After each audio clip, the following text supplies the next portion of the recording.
welcome back to the channel again. So today we are doing exercise 8.1 from the chapter number 8 Introduction to Trigonometry. So आगे questions को perform करने के लिए, आगे जाने के लिए आपको ट्रिग्नोमेट्री के थोड़े से बेसिक्स के बारे में पता होना चाहिए. सो मैंने अपनी प्रीवियस वीडियो में आपको ट्रिग्नोमेट्री के कुछ बेसिक्स के बारे में बताया है. सो जिस किसी ने भी मेरा वो वीडियो नहीं देखा है, उस वीडियो का लिंक मैं अपने डिस्क्रिप्शन बॉक्स में डाल रही हूं. पहले आप उस वीडियो को थोड़ा सा देखिए and then come back and then इस क्वेश्चन को परफॉर्म करिएगा. ओके, सो आगे जाने से पहले, स्टार्ट करने से पहले, जो कोई भी ये वीडियो सबसे पहली बार देख रहा है या मुझसे पहली बार मिल रहा है, सो मैं अपने बारे में बता देती हूँ. I am a teacher by profession and teaching my students from past 12 years. My main subjects are maths and science and I am teaching students from class 6 to 12th. So, ये क्वेश्चन को start करने जा रहे हैं हम. Trigonometry का question है, लेकिन क्वेश्चन को स्टार्ट करने से पहले मैं कुछ आपसे इंपॉर्टेंट बातें करना चाहती हूं. दैट इज कि बेटा जी, क्वेश्चन करना तो कोई भी सिखा देगा. यूट्यूब पे छोड़ो, एक कुंजी खरीद लो, कुंजी में से भी आ जाएगा. पॉइंट पता है कहाँ है? पॉइंट है आप अपने क्वेश्चन को अपने पेपर में रिप्रेजेंट कैसे करते हैं, ये कौन सिखाएगा. कितने सारे बच्चे होते हैं जो आप कह लो एक क्वेश्चन एक बच्चे ने किया, एक क्वेश्चन एक बच्चे ने किया, एक क्वेश्चन में उस बच्चे को 3 में से 2.5 मिले और एक क्वेश्चन में उस बच्चे को 3 on 3 मिले. सो वो छोटा सा 0.5 कहाँ कट गया? वो छोटा सा 0.5 शायद उसने कुछ चीजें ढंग से नहीं बताई, ढंग से रिप्रेजेंट नहीं करी, तो वो टीचर का माइंड सेट ऐसा था कि उसने काट दिया. सो मेरा कहने का मतलब क्या है, ध्यान से सुनिएगा. कुछ एडवांटेजेस एंड डिसएडवांटेजेस. अगर आप पेपर में एक एक चीज बहुत अच्छे से रिप्रेजेंट करते हैं, प्रिसाइज्ड तरीके से साफ साफ लिखते हैं, अपने आंसर्स को बॉक्सेस में डालते हैं, तो कितनी बार क्या होता है, आपका सुंदर पेपर देखते देखते देखते देखते गलती से टीचर से ही आपकी कोई गलती छूट जाती है. सो जो क्वेश्चन नहीं आता वो तो बात की बात है, पर जो क्वेश्चन आता है वो क्वेश्चन इतने साफ तरीके से लिखो कि उसमें टीचर 0.5 मार्क्स भी ना काटे. बच्चे कहते हैं मैम हमारा हैंड राइटिंग खराब है. कोई फर्क नहीं पड़ता, हैंड राइटिंग से कोई लेना देना नहीं है.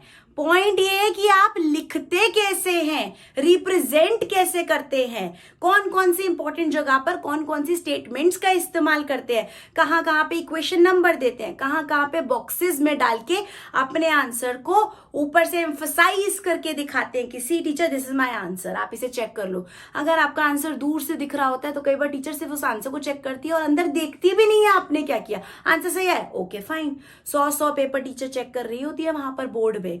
यहां पर टीचर को पता है आप कौन हो, वहां नहीं पता है आप कौन हो. सो यहां पर यू विल बी टॉट कि एक एक क्वेश्चन को रिप्रेजेंट कैसे किया जाता है, लिखना कैसे है, क्या क्या इंपॉर्टेंट इंफॉर्मेशन लिखनी जरूरी होती है क्वेश्चन के अंदर.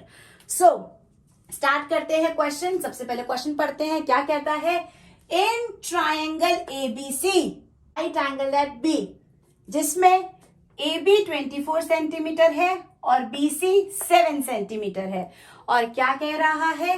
डिटरमाइन. डिटरमाइन मीन्स निकालिए, बताइए उसका वैल्यू क्या है. So you have to find the value for sine A cos A and sine C cos C. तो सबसे पहले मुझे ये पता चल गया है कि फर्स्ट वाले पार्ट में जो सबसे मास्टर एंगल रोल प्ले करेगा that is A, and B में जो मास्टर एंगल रोल प्ले करेगा B पार्ट में that is angle C.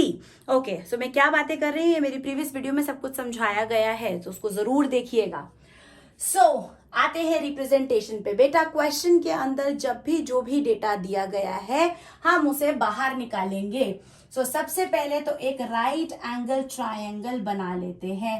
Question के अंदर उसका नाम दिया गया है तो आप अपनी मर्जी से नहीं ले सकते हैं. दूसरी चीज, उसने ये भी बताया है कि राइट एंगल किस पे है, राइट एंगल बी पर है.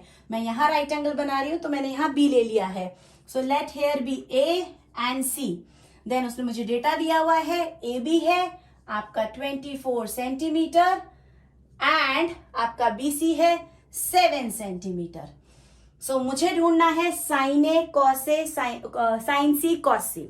सो क्वेश्चन में आगे चलने से पहले सबसे पहले कुछ मत करो, इस ट्राइंगल को कंप्लीट कर दो। ट्राइंगल की दो साइड्स मेरे पास हैं, तीसरी साइड हम निकाल लेते हैं। कैसे करते हैं? राइट एंगल ट्राइंगल में सबसे फेवरेट हमारा थ्योरम, व्हाट इज इट? जल्दी से बता दो। हाँ, सबको पता है, लेकिन लिखने का तरीका ध्यान से देखिएगा। In triangle ABC by Pythagoras theorem. So ये आपको लिखना है पेपर में। अब बहुत ध्यान से देखिएगा, या तो आप लिख लो हाइपोटेन्यूज का square is equal to P का स्क्वायर प्लस बी का स्क्वायर। मैंने देखा है बहुत सारे बच्चे ऐसे करते हैं, एच का स्क्वायर पी का स्क्वायर प्लस बी का स्क्वायर। बेटा जी ये नहीं करना है। एच क्या? H for harmonium. पी क्या? P for parrot. No, not at all, ये नहीं करना है। अगर आपको फॉर्मूला लिखना है तो उसमें आप पूरा लिखेंगे, हाइपोटेन्यूज का square is equal to perpendicular का स्क्वायर प्लस बेस का स्क्वायर। और अगर आप फॉर्मूला नहीं लिखते हैं, आपके दिमाग में है, तो सीधा सीधा कर लेते हैं। क्या बताया था मैंने? 90 डिग्री के सामने वाला तो हाइपोटेन्यूज है, वो तो फिक्स्ड है।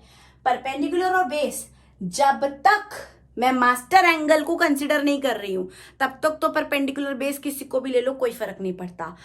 पर जब ट्रिग्नोमेट्री की बात हो और मास्टर एंगल का जिक्र हो रहा हो, तब परपेंडिकुलर और बेस का ध्यान रखना पड़ेगा। सो अभी कुछ जिक्र नहीं हो रहा है, अभी कुछ नहीं है। पाइथागोरस थ्योरम तक आपको परपेंडिकुलर बेस कुछ पता करने की जरूरत नहीं है, नॉर्मली भी निकाल सकते हो। सो सबसे पहले ये तो मेरा हाइपोटेन्यूज है, मैं सीधा नाम लिखना प्रेफर करती हूं। AC का square is equal to AB का स्क्वायर प्लस BC का स्क्वायर।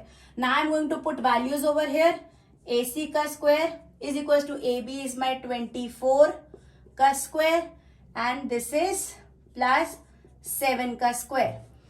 सो ये मुझे दे देगा बेटा जी, AC का स्क्वायर देता है आपको